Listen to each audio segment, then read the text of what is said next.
everybody. We are back here with our podcast, No Filter Media, and I am Joni Wickham, co-founder of Wickham James Strategies and Solutions and author of the best-selling book, The Thin Line Between Cupcake and Bitch, and I am here with my good buddy, Sly James. Hey, folks, I'm Sly James. Always happy to be working with Joni on things that matter. We do this podcast so that we can talk about things that we think are both interesting, a little provocative, and they're all over the place, but they're designed to bring you some information that you might not otherwise have. We've learned a lot over the years about how government works, how cities work, and we do a lot of work with people trying to make sure that we're able to provide them with access to information and advocacy that they may need. And that's one of the things we want to talk about is advocacy. Yeah. How you do it and what shouldn't you do. Yeah. Over the years, we've seen lots of different advocates and advocacy groups. Some have been successful, some have not. So I thought we'd talk today a little bit about kind of what we've seen and how those of you listening can be more effective in your advocacy. First thing, I think it's important for anyone who wants to move public opinion and public officials' viewpoints on things to be pragmatic. I always advise people, don't ask an elected official to do something that there is no way they can do. For example, you may not want to ask for $5 million for butterflies. I think butterflies are really cool. They're beautiful. They actually add value to the environment. All that is true. But you have to consider what a pragmatic ask to support butterflies might be. And butterflies is just one example. I mean, we've heard lots of things. Oh, yeah. What do you think? Well, everybody's got an ask for something, and that's cool. And I think that the main thing about advocacy is to don't drop an atomic bomb right off the bat. You know, you've got to work up to it. You've got to rope in other advocates and other collaborators with you to bring more power to it, but you don't have to become combative or in your face as soon as some people do. And the other thing that I think is bad is don't wait till the last minute. Recognize that you may be advocating for something that you think is immediate, but the people who you think can deliver on whatever response you want have to probably go through a heck of a lot more process, steps, talk to more people in order to get there, and it takes time. So you want something, start at the beginning. Yeah. You know, you take a lot of sting out of advocacy if you make it a collaboration at the start. Yeah. Do your homework. Absolutely. Yeah. How many times have we seen advocates or advocacy organizations come and want something and they haven't done their own homework? They don't know what other players might be in the space. They don't know what other big ticket items the elected official may be dealing with at the time. Do your homework so that you can be an effective advocate for your cause. Don't make the elected official have to figure it out. Yeah.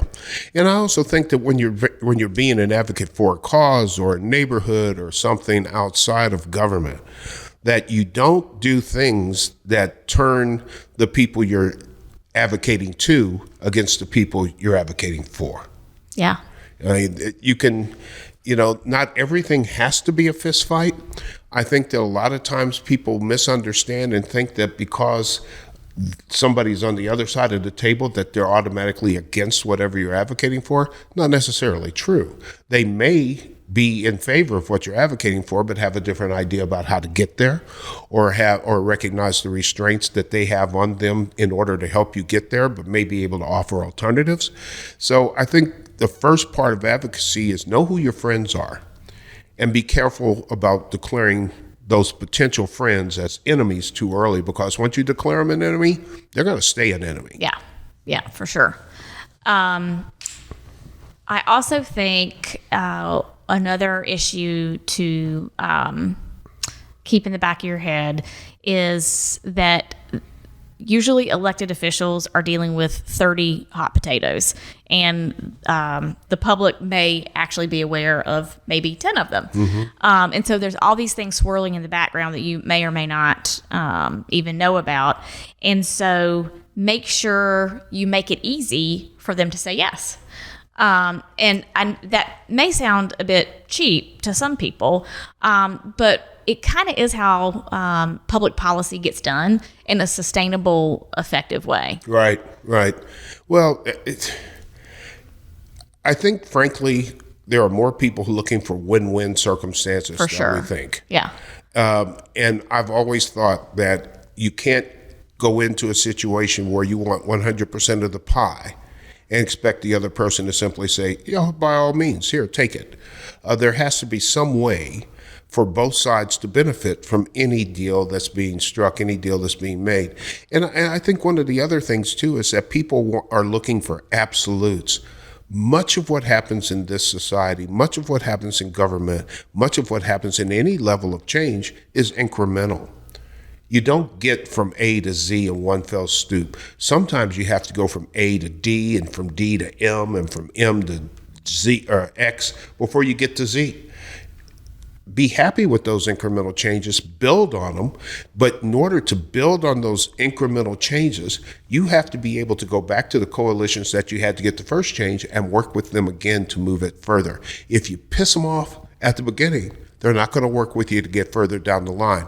So where you were trying to get an absolute solution, you've only got a third of the whole loaf, because you pissed off the people so much, that's all they were willing to give, and they're not going to help you get the other 2/3. Yeah, they just want to see you go away so they don't have to deal with you again. Hey, we already helped you get in line. We got 50,000 other people to help on different stuff, so we're not paying any attention to you. And then they can also say, look, they came to us, we gave them what they were asking for, or we tried to give them as much as we can, and they're just not ever going to be satisfied. So they'll turn it around and make you look like the bad guy. Yeah. Another thing.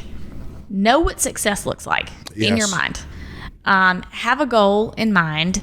Know what success looks like. Be willing to pivot if you need to. But when I have seen advocacy organizations not have a clear end goal in mind, things can get messy pretty quickly. Well, it's not, and I agree with you. It's not, that's absolutely true that it can get messy because you don't have a clear goal in mind. But part of what happens when you have what you think is a clear goal, sometimes you fail to take into account the barriers on the other side of the negotiation that will stop you from getting there. Mm-hmm. And you do not then suggest solutions or try to work out solutions. You simply get upset that there are barriers, and those barriers are a hindrance to getting from A to Z. When you go in, you really need to be able to recognize that in order for me to get what I want, I have to recognize how difficult it may be for you to give it to me. Mm-hmm. And if it's difficult for you to give it to me because of whatever structure, how do we get around that structure? What can I do to help you help me? Mm-hmm. As opposed to, I'm here, I'm loud, do what I want. Yeah. And God knows we've seen a lot of those, they jump and shout and all that stuff. And it's kind of at some point, it becomes so ineffective that you can just tune it out. And because it is ineffective, they lose credibility in their own circles. The good advocates are the ones who make an approach fact-based. They understand the barriers that you've got. They're willing to help you solve that problem. They understand that it's got to be a win-win, and they work together with you to reach that win-win. That's what I think. Yeah, one more thing. Also, when you are engaging in an advocacy strategy, make sure you collect your metrics for success. Amen. It is when you have to go back and ask for more, or hey, maybe even just as a thank you, an elected official helps you go back 6 months, a year later and say, hey, because you helped us do X, Y, Z, I'm making this up, we raised third grade reading proficiency by 30%. Those types of metrics of success can really go far. Yeah. Well, not just that. make sure that you give them praise publicly. Yeah. If what somebody else has helped you do has gotten you the success that you want, don't be afraid to say that. Everybody likes to be appreciated. It's a lot better than being villainized. If you're up there and you're saying, you know what, we really want to thank Joni Wickham because without her help, we wouldn't have been able to get here. She was just great helping us find the resources that we need or putting us in contact with the people we needed. And we really, really appreciate that. That goes a long way when you go back to Joni Wickham and say, we need you again. Yeah. We need you again. Because then they feel like, I'm part of the whole thing now. It's not just them, it's me too. So they bought in to some extent. They got a little skin in the game. So now that they've got a little skin in the game, it's a little easier for them to go back and say, well, I'll put a little more in and we'll ride this wave out. Yeah. Would you think about advocating for issues? What are some of the most successful projects or initiatives that you've watched?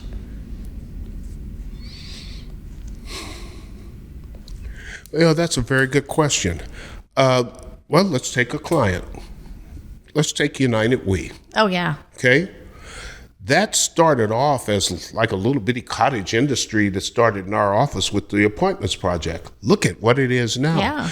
Also, though, look at how long it's taken to get there. And it's been incremental change, just like we thought. Oh, okay, so we're going to get people appointed to local boards and commissions. We're going to take care of women. Now we're going to expand that. We're going to go to the Jackson County and do the same thing. Then we're going to go to another city. Now we're going to go to states. Now we're going to write about it. Now we're going to research it. We're going to be able to make the case for why this is important, what it's meant economically, what it's meant socially, what it's meant in terms of gender equality. And that advocacy has been going on for years, and it's been a very non-confrontational advocacy. For sure. It's been a very collaborative advocacy. And the reason is that they came in and the whole thing was based on, you're doing this, we're trying to do something similar. Why don't we work together in order to achieve nirvana? And it's a partnership. It's a partnership. Yeah. They bought in, we bought in, and that is exactly what moves the needle. When you have people that are pursuing a common goal, as opposed to you trying to pull somebody over the line towards your goal, which may or may not be the most important goal they've got. Mm-hmm. But I think that has been tremendous advocacy work, and I credit you a lot for that, for getting things done and making sure that the program is always uppermost in people's minds, not taking credit, but pushing the program and expanding the program and sharing it with other people so that now you have data that says we're not the only ones doing this. We've been able to plant this here, here, here, here, and here. Here are the results around. This is good stuff. We need more. Yeah. And now you got a book portfolio that you can show people to say, we need you on board. Yeah. Yeah. That's a great example. Another issue advocacy organization that I think has been tremendously successful over the long haul, like 20, 25 years, I would say MAD, Mothers Against Drunk Driving. Yeah. Think of how impaired driving as an issue they've really been successful at agenda setting, right, at it being a real issue that people work on, and their outcomes. Yeah. They've been really effective. And it's hard to find somebody who's going to say, nah, you know what? We should really be able to drive drunk. Yeah, I think drunk driving's perfectly fine. I don't know what all the fuss is about. Yeah. And there's probably a lot of people that say, there before the grace of God go I. But yeah, I agree. I think that they have been a very good advocate for what they've done. And in fact, became the model for grandparents for gun safety. Yeah. Other organizations trying to take on really big entrenched issues like that. I'll say that Turn the Page has been a good advocacy program for kids, trying to get things done. And it's one of those things where, frankly, once you kind of explain the things to people, then it's really a matter of trying to figure out what barriers are in their way that would prevent them from assisting. It's not like anybody says, I don't care about kids. Right. It's like, yeah, that's good, but, that's an awfully big subject, and, we can't do that, and we can't do this, but, maybe if we could write a letter and get you $1 billion or something. But you have to engage them in a different way and then get them engaged, and they then do things. So there's all sorts of different things. And you can advocate for good quality programs. You can advocate for change in political structures or policies. I ran into a woman last night at an event who is advocating for change in the police department. And I was very curious, and I asked her what she was doing about that. She says, I'm in their face. And I said, okay, I understand that, but being in their face isn't going to change anything. They just look at you as an adversary. What does success look like? Exactly right. And how successful have you been being in their face? What are you going to do to adapt to the changing environment? I understand exactly what she's trying to do and what she said, but at the end of the day, it requires a long-term, coordinated, fact-based, as non-aggressive as possible approach. Because one thing that we know is that when people get a mandate, their first response to a mandate is, I'm not doing that. Yeah. So it needs to be something that you can move them to and show them the benefit. Here's how this will help you, not just me. Yeah. And that takes a considered approach. Yeah. Advocacy is not yelling. It's not yelling. It's not expecting to get every single thing that you want without change, without modification. And it's not something you can bully people into unnecessarily by more active protest, although it does help sometimes, but it's not always the case. Right. So if you want to talk more about how we can help you with your advocacy strategies, you can look us up at wickhamjames.com. Thanks for listening. That's what we do, or as... what was the guy's name that was on the Royals? That's what speed do. Lorenzo Cain. No, that wasn't Lorenzo Cain. That was Dyson. Oh, yeah. Gerard Dyson. That's what speed do. Well, that's what Wickham James do. Have a good one, folks.